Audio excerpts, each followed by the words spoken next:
मध्य में अंतरे आत्म में है जे देसे व्रति।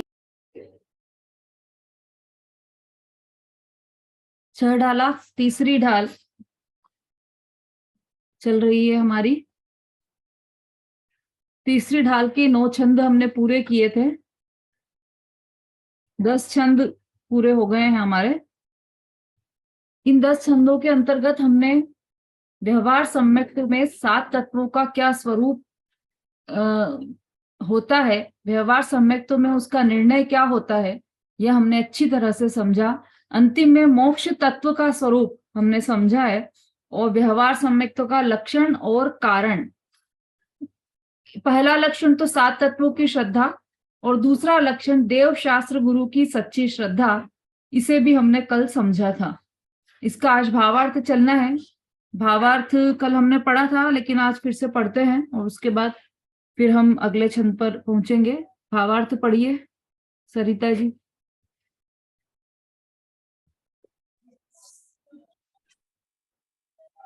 8 कर्मों के सर्वथा, जय जैन दीदी। हाँ, 8 कर्मों के सर्वथा नाश पूर्वक आत्मा की संपूर्ण शुद्ध दशा प्रकट होती है, उसे मोक्ष कहते हैं। वह दशा अविनाशी तथा अनंत सुखमय है। जिस प्रकार नौका में आया हुआ सारा पानी निकाल देने से नौका पूर्णतः पानी रहित हो जाती है, उसी प्रकार आत्मा से समस्त कर्म पृथक हो जाने से आत्मा की परिपूर्ण शुद्ध दशा मोक्ष दशा प्रकट हो जाती है, अर्थात आत्मा मुक्त हो जाता है। जीव अजीव को उसके स्वरूप सहित जानकर, स्व तथा पर को यथावत जानकर, आश्रय को जानकर उसे हेय रूप, बंध को जानकर उसे अहित रूप, संवर को पहचान कर उसे उपादेय रूप तथा निर्जरा को पहचान कर उसे हित का कारण मानना चाहिए। मोक्ष का स्वरूप जानकर उसे अपना परम हितकारक मानना चाहिए। ये मोक्ष मार्ग प्रकाशक से है, अध्ययनों से। इस प्रकार सामान्य और विशेष रूप से 7 तत्वों की अचल श्रद्धा करना उसे व्यवहार सम्यक दर्शन कहते हैं। जिनेन्द्र देव बीतरागी दिगंबर जैन निर्ग्रंथ गुरु तथा जिनेन्द्र प्रणीत अहिंसामय धर्म व्यवहार सम्यक दर्शन के कारण है, अर्थात इन तीनों का यथार्थ श्रद्धान भी व्यवहार सम्यक दर्शन कहलाता है। उसे आगे कहे जाने वाले 8 अंग सहित धारण करना चाहिए। यहाँ यह भी ध्यान रखना चाहिए कि निश्चय सम्यक्त के बिना मात्र व्यवहार को व्यवहार सम्यक्त नहीं कहा जाता। हाँ, ठीक है। कोई और दूसरी पुस्तक है क्या आपके पास? ये वाली है। कौन सी? कलर्ड छह डाला है क्या? जी हाँ, ये वाली। हाँ, ठीक है। मंगलायतन से प्रकाशित है क्या ये? जी,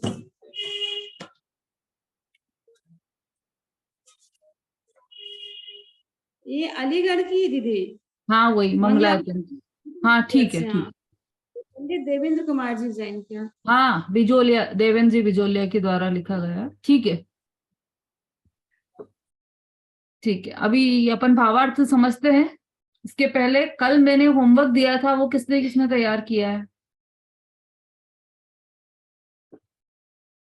होमवर्क क्या था ये भी याद है या नहीं है? एक रूबी जी की गर्दन हिल रही है, इसके अतिरिक्त तो और किसी की नहीं हिल रही।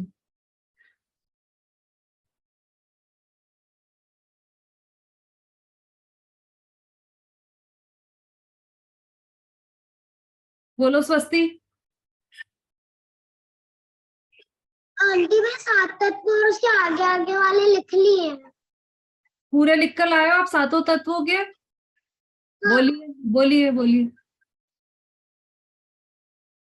जीव अजीव, जीव अजीव, आश्रव, बंध, संवर, निर्जरा, मोक्ष।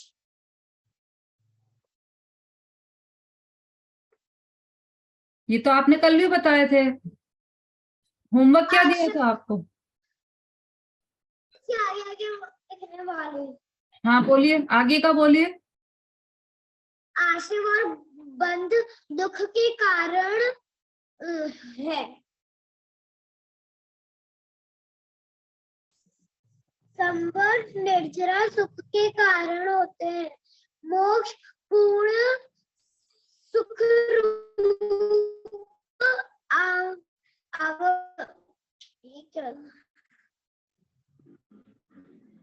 और शुरू वाले जो दो तत्व हैं वो, और जीव जैसे सुखी होना और अजीब जैसे सुखी करने का भ्रम है। जीव का क्या लिखा आपने? जीव जैसे सुखी होना। हाँ ठीक है, जिससे सुखी होना, जिसे सुखी होना, जैसे नहीं जिसे, ठीक है, जिसे सुखी होना है। सुखी किसको होना है? जीव को होना है ना। ये जो मोक्ष प्रकट होगा वह कैसे होगा? आपने कहा था ना कि कल कहा था ना आपने कि मुझे मोक्ष सबसे अच्छा लगता है। तो मोक्ष अच्छा लगता है तो मोक्ष मिलेगा कैसे? कि जो पहला तत्व है ना, जीव तत्व, उसका श्रद्धान करोगे तो मोक्ष हो जाएगा। अपने आप आश्रव और बंध गंदे तत्व छूट जाएंगे और संवर और निर्जरा अच्छे तत्व प्रकट हो जाएंगे। और जब पूर्ण हो जाएगी निर्जरा, पूरा प्रकट हो जाएगा तो मोक्ष हो जाएगा आपको, तो आप पूर्ण सुखी हो जाओगे। वेरी गुड, आपने बहुत अच्छा होमवर्क किया। सब क्लैप कीजिए स्वस्ति के लिए। बहुत अच्छा। हाँ, अब देखते हैं बच्चों ने तो अपना होमवर्क पूरा किया है, बड़ों ने पूरा किया है या नहीं।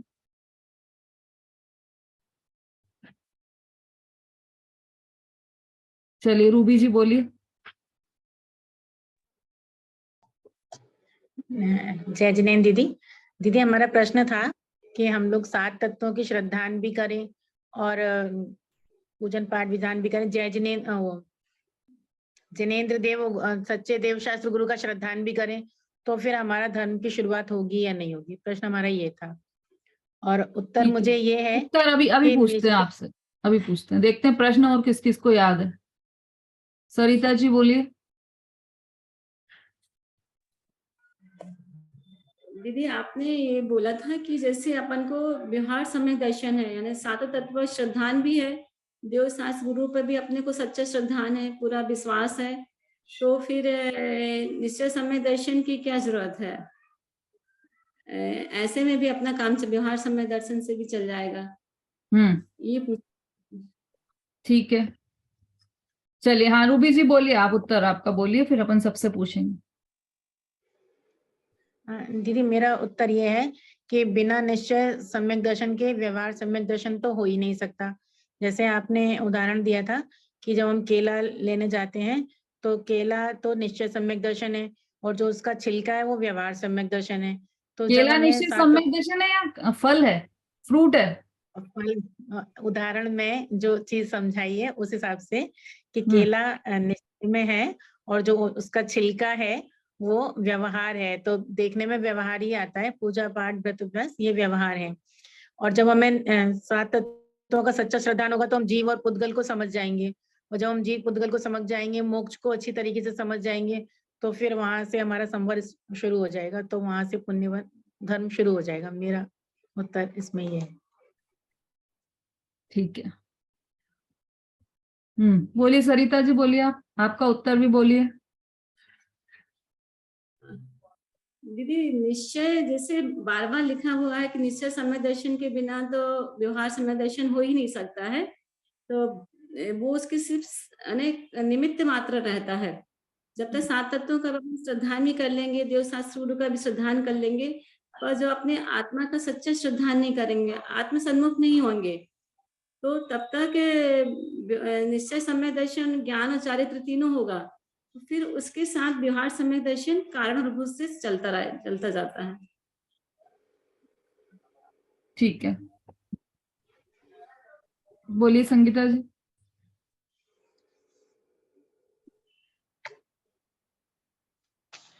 हाँ दीदी, अगर धर्म मतलब क्या क्या ये प्रश्न था आपका कल कि मतलब 7 तत्वों पे यथार्थ श्रद्धान करना और देव शास्त्र गुरु पे यथार्थ श्रद्धान करना कि यहाँ से धर्म की शुरुआत हो सकती है। तो दीदी स्वपर का वेद विज्ञान करें और 7 तत्वों पे यथार्थ श्रद्धान करें, धर्म की शुरुआत होना स्वाभाविक है। किससे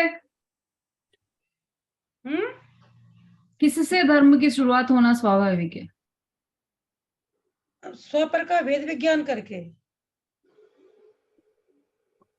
ठीक है, विशु जी बोलिए।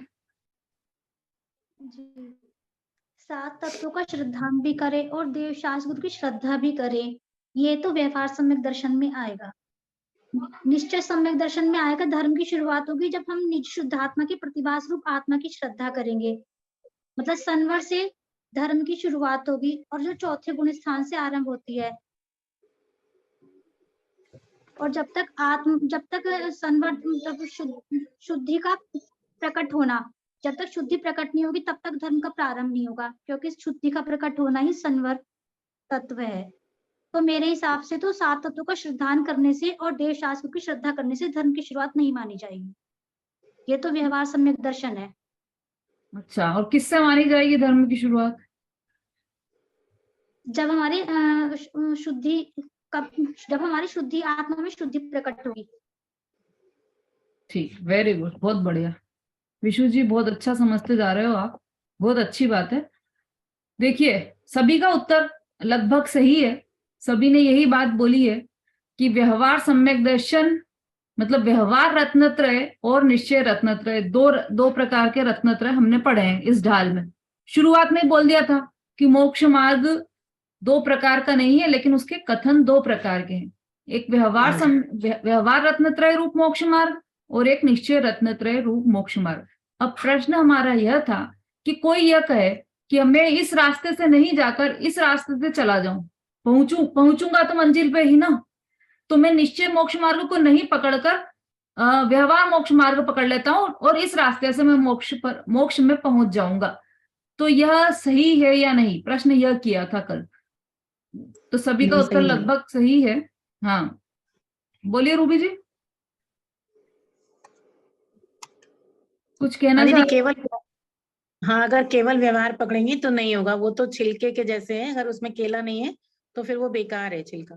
तो फिर क्या करना है, करना क्या है? मतलब आत्म शुद्ध जीव तत्व को पहचान कर फिर उसमें श्रद्धान करके और फिर आश्रव और बंध को हे जानकर संवर पूर्वक निर्जरा करते हुए मोक्ष तत्व को प्राप्त करना है। अभी आपने बोला ना केवल व्यवहार पकड़ेंगे तो काम नहीं चलेगा, तो उसका मतलब दोनों पकड़ना पड़ेगा, निश्चय भी और व्यवहार भी, है ना? निश्चय के बिना तो व्यवहार हो ही नहीं सकता। निश्चय के बिना व्यवहार नहीं हो सकता। अगर केवल व्यवहार करें तो वो परंपरा से, जैसे हमने बड़े लोगों को देख लिया करते हुए वो कर रहे हैं, तो वो अलग चीज है। निश्चय के बिना व्यवहार नहीं हो सकता। बहुत अच्छी बात बोली आपने, निश्चय के बिना व्यवहार हो ही नहीं सकता। और जो बाहर यदि कोई देवशास्त्र गुरु की सच्ची श्रद्धा करे कि जिनेंद्र देव ही गुरु हैं, जिनेंद्र देव ही सच्चे देव हैं, निर्ग्रंथ गुरु ही सच्चे गुरु हैं, ऐसी सच्ची श्रद्धा कर ले, तब उसके व्यवहार सम्यक दर्शन प्रकट हुआ कि नहीं हुआ, कि तब भी उसे व्यवहार सम्यक तो प्रकट नहीं हुआ, क्योंकि जब तक निश्चय सम्यक तो प्रकट नहीं होगा तब तक व्यवहार सम्यक तो भी प्रकट नहीं होगा। ऐसा नियम है। ऐसा नियम क्यों बना दिया? ऐसा इसलिए बना दिया कि जब तक आत्मा की सच्ची श्रद्धा नहीं होगी तो आत्मा को जानकर भगवान बनने वाले ऐसे जिनेंद्र देव, उनके प्रति भी सच्ची श्रद्धा नहीं होगी, है ना?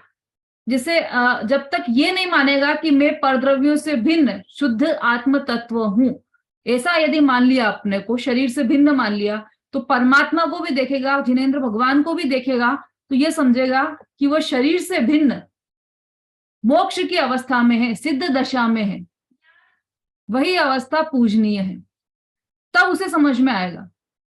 अभी यदि वह ये मान रहा है कि मैं शरीर हूं, है ना, यदि ऐसी दृढ़ मान्यता है उसकी कि मैं तो शरीर हूं, तो फिर वो क्या करेगा कि किसको सुखी मानेगा, परम सुखी किसको मानेगा, कि जिसको सबसे ज्यादा शरीर की सहयोग, अनुकूल सहयोग मिले हो, उन्हें ही वह सुखी मानेगा। जिनेंद्र भगवान को कब सुखी मानेगा? कि जब वह खुद भी अपनी आत्मा में सुख मानेगा तभी वह जिनेंद्र भगवान को परम सुखी मान पाएगा। इसीलिए यह कहा है कि निश्चय रत्नत्रय पूर्वक ही व्यवहार रत्नत्रय होता है, और व्यवहार रत्नत्रय सहकारी है। ऐसे सबसे पहली बात तो है कि दो रास्ते ही नहीं होते। जो प्रश्न में ये पूछा था कि इस रास्ते जाएं कि इस रास्ते जाएं, या इस रास्ते जाएं तो भी मंजिल प्राप्त कर लेंगे, तो रास्ते तो दो है ही नहीं, रास्ता तो एक ही है। निश्चय सम्यक दर्शन करेगा तो व्यवहार सम्यक तो अपने आप प्रकट होगा। तो ये रास्ता तो एक ही हुआ ना। तो साथ में चलने वाले घास फूस है, वो तो साथ में उगने वाले घास फूस है। वो यदि कोई खेती करता है, केशर की खेती की, तो उसके साथ में घास फूस जो उग रहा है उस प्रकार से व्यवहार सम्यक। हम केशर जो वो रहता है, एक मिनट इसकी बैटरी जा रही है।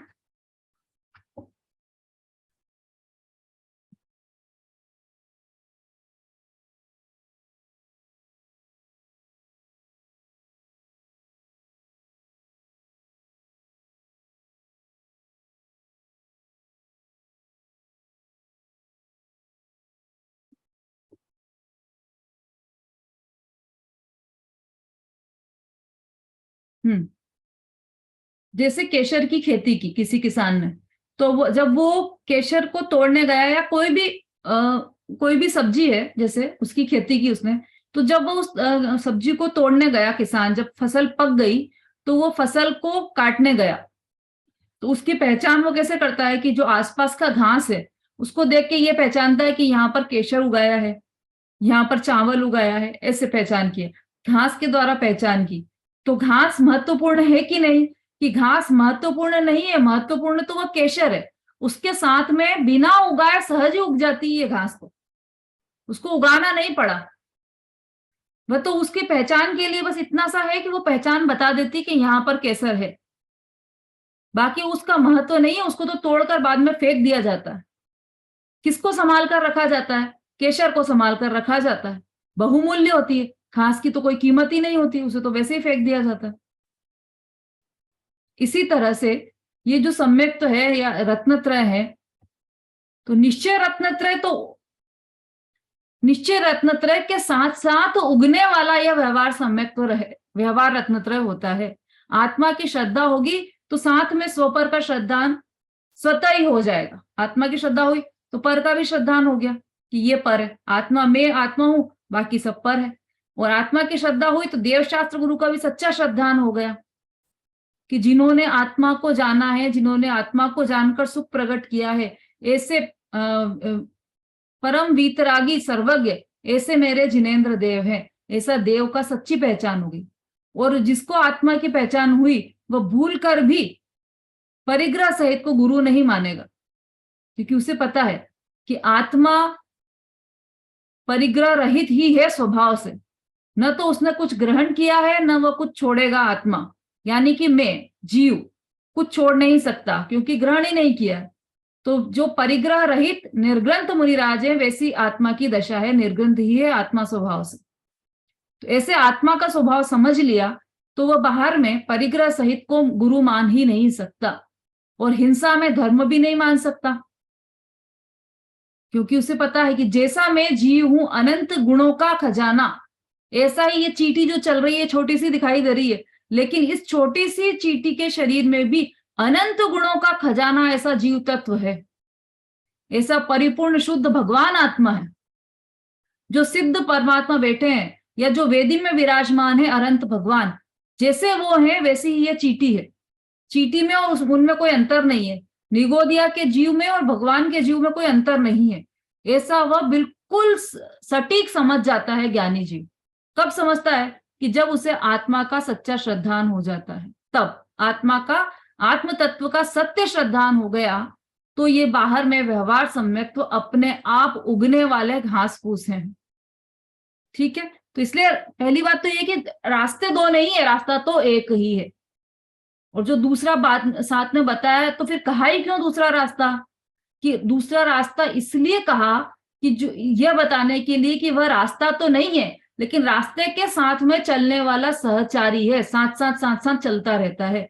जैसे ट्रेन की पटरी है, उसके साथ साथ साथ साथ घास उगती रहती है साइड में, तो वो रास्ता है क्या? कि रास्ता तो पटरी ही है, जो मेन पटरी है रेल की वह रास्ता है रेल के लिए, लेकिन जो साथ में घास फूस चल रही वो, क्योंकि वह साथ में सहज उग गई है, उसे उगाने नहीं गया है कोई, वो अपने आप ही उग गई है। ऐसा ही यह व्यवहार सम्यक्त है। तो रास्ता तो एकमात्र निश्चय सम्यक्त रूप ही है। बोलिए रूबी जी।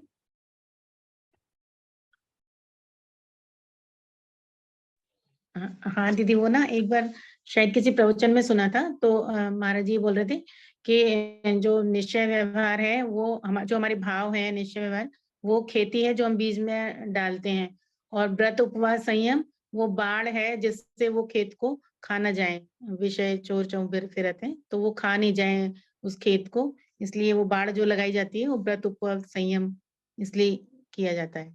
मतलब ऐसा एक बार हमें किसी सुना था, तो इसको यहाँ लिंक कर सकते हैं, इसको नहीं, इस इसमें चीज से देखो जोड़ बहुत सकते हैं। बड़ा पेच है रूबी जी। पहली बात तो ये है अच्छा, कि आपने ये बोला कि निश्चय व्यवहार खेती, तो यदि हाँ निश्चय मतलब वो जो भाव, नहीं वो जो भाव है शुद्ध आत्मा को पहचानने का, वो है शुद्ध बीज जो खेत में डालते हैं, फिर उस खेत की रक्षा करने के लिए चारों तरफ बाड़ लगाई जाती है जिसलिए वो जानवर खेत को खा नहीं जाए। ये उदाहरण को इसमें शायद मैं कहीं कुछ भूल भी रही हूँ, ऐसे ही मतलब शायद था इससे लिंक करके।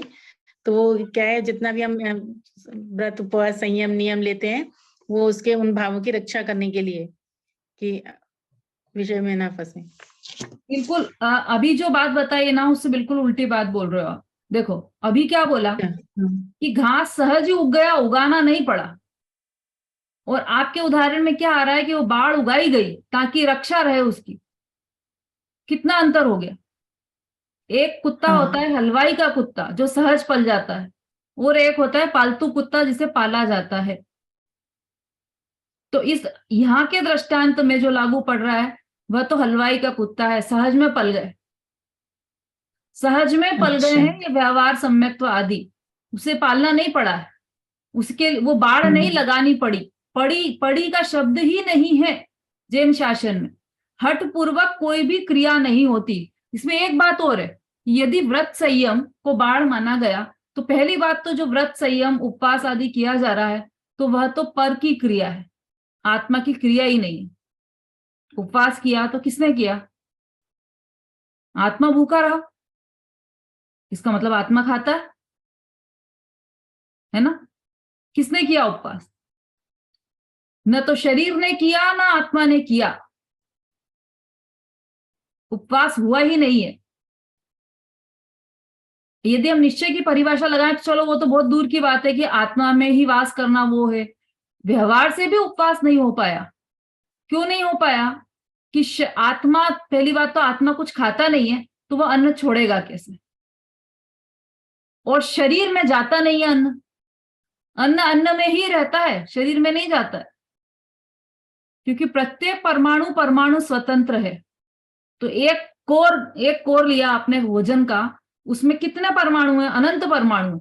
और एक एक परमाणु का स्वतंत्र परिणमन ऐसा है कि जिस परमाणु को खून रूप में तब्दील होना था वह खून रूप में परिवर्तित हो गया, जिस परमाणु को मल रूप में परिवर्तित होना था वह मल रूप में परिवर्तित हुआ, जिस परमाणु को मूत्र रूप में परिवर्तित होना था वह उस रूप में परिवर्तित हुआ, जिस परमाणु को फैट्स रूप में परिवर्तित होना था वह फैट्स रूप में परिवर्तित हुए। परमाणु परमाणु स्वतंत्र है। न तो वहां जीव गया है अंदर करने कि मैं इनकी छटनी कर दूं कि ये परमाणु वहां चला जाए, न तो शरीर गया कि ये करने, न कोई डॉक्टर गया अंदर कि इस परमाणु को इधर कर दें, इस परमाणु को इधर कर दें। एक एक परमाणु स्वतंत्र है।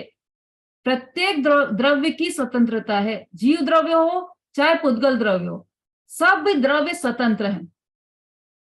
तो इसलिए ये बात तो पक्की समझना कि व्रत उपवास करना उसका अर्थ यह नहीं है कि भूखा रहना। अब जो परिणाम होते हैं आत्मा के व्रत और उपवास करने के, जीव के जो परिणाम होते हैं उसकी चर्चा है, तो वो सहज होते हैं, उसे किया नहीं जाता। आत्मा की रक्षा के लिए व्रत उपवास के परिणाम किए जाएं, शुद्ध भाव की रक्षा के लिए व्रत उपवास के परिणाम चले जाएं, तो ये तो उल्टी धारा हो जाएगी पूरी। जब वो शुद्ध आत्मा में लीन होते हैं मुनिराज, मन गुप्ति होती, वचन गुप्ति होती, काय गुप्ति होती, उस आत्मा में लीनता की, शुद्धता की ऐसी वृद्धि होती है कि सहज में उपवास हो जाते हैं उनके, उनको हठपूर्वक करना नहीं पड़ता, सहज होते हैं उनके उपवास। व्रत, नियम, समिति, गुप्ती, ये सब सहज होती है, सहज प्रक्रिया है। आदिनाथ भगवान ने कितने समय का उपवास किया था? उपवास तो किया था वर्ष भर का, लेकिन माना गया है 6 महीने का। ऐसा क्यों? उन्होंने उपवास किया वर्ष का, 1 वर्ष का, और 6 महीने का माना गया, ऐसा क्यों? अंजू जी बोलिए।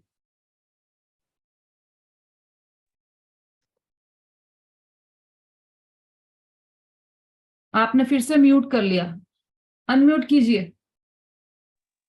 हाँ क्या आप एक बार क्वेश्चन और बोल दीजिए। जय जिन्ना। हाँ, नहीं, आप एक है ना गीला रुमाल लेकर बैठा कीजिए, ठीक है? अच्छा अच्छा। हाँ, भगवान आदिनाथ या मुनिराज आदिनाथ ने कितने समय का उपवास किया था? 1 साल का। 1 साल 1 साल का उपवास किया था। 6 महीने मतलब 6 महीने उपवास किया था, 6 महीने आहार के लिए उनको मिला नहीं था। 6 महीने ऐसा हुआ ना, उपवास किया वर्ष भर का, और माना गया है 6 महीने का उपवास। क्यों? क्योंकि 6 महीने तो उनको विकल्प भी नहीं आया। अब जो 6 महीने उनको विकल्प नहीं आया, वो क्यों नहीं आया विकल्प? क्योंकि वह आत्मा की शुद्ध परिणति में ऐसे लीन रहे कि उनको विचार भी नहीं आया, तो सहज रूप से 6 महीने का वो उपवास हो गया उनको। जब उनको बुद्धिपूर्वक जब विकल्प आया, उनको आहार का विकल्प आया, तब उनको बुद्धिपूर्वक रोकना पड़ा कि रोके वो, तो वह उपवास ही नहीं कहलाएगा। उपवास तो तब कहलाएगा जब उनको विकल्प ही नहीं आया हो आहार लेने का। फर्क समझ में आ रहा है रूबी जी दोनों बातों में? है ना? चलिए, तो यहाँ पर मुनिराज जो होते हैं, निर्ग्रंथ दिगंबर मुनिराज, जो हमारे साधु हैं, आचार्य उपाध्याय साधु हैं, उनकी सब क्रिया, प्रत्येक क्रिया सहज होती है, हठपूर्वक नहीं होती। सहज ही उन्हें समिति, गुप्ती सब सहज रूप से पालन होते हैं। ऐसा सोचना नहीं पड़ता कि अब मैं मुनि बन गया हूं तो अब मुझे इर्या समिति से चलना पड़ेगा, ध्यान रखना पड़ेगा, अरे मैं तो भूल गया, इर्या समिति से नहीं चला। ऐसा कुछ भी उनको विकल्प भी नहीं आता, सहज रूप से ही वो 4 हाथ जमीन देखकर चलते हैं, सहज रूप से आंकड़ी लेते हैं, सहज रूप से आहार लेते हैं कर पात्र में अपने। ऐसा सोचना नहीं पड़ता बार बार उन्हें कि मैं मुनि बन गया हूं, अब मैंने मुनि दीक्षा ग्रहण कर ली है तो मुझे अब आंकड़ी लेना पड़ेगी, अब मुझे हाथ में ही ग्रहण करना पड़ेगा आहार। ऐसा बुद्धिपूर्वक नहीं सोचना पड़ता, वो सहज रूप से उनके पालन होते हैं। सारी समितियां, सारी गुप्तियां को सहज रूप से वह पालन करते हैं। बोलिए स्वस्ति जी।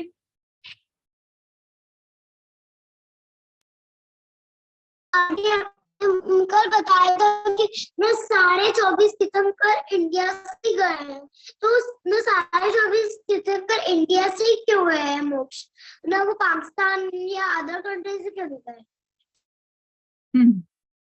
अच्छा प्रश्न है आपका। 24 तीर्थंकर इंडिया से क्यों गए, पाकिस्तान से क्यों नहीं गए मोक्ष? ये प्रश्न है उनका।